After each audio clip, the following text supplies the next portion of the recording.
Assalomu alaykum obunadoshlarim, yaxshimisizlar? Yana sizlarga bir live. Buni hamma biladi.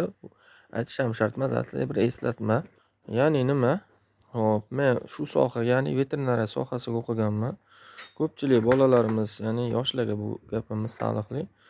Molga suv berishga erinishadi. Asli bu eng katta xatolari, chunki molni 60-70% o'zi suvdan iborat, ya'ni qondan iborat. Suv bo'lsa qon bo'ladi-da. Hop, bu suv berganimizda qancha suv ko'p ichsa, mol shuncha semiradi, shuncha yaxshi bo'ladi.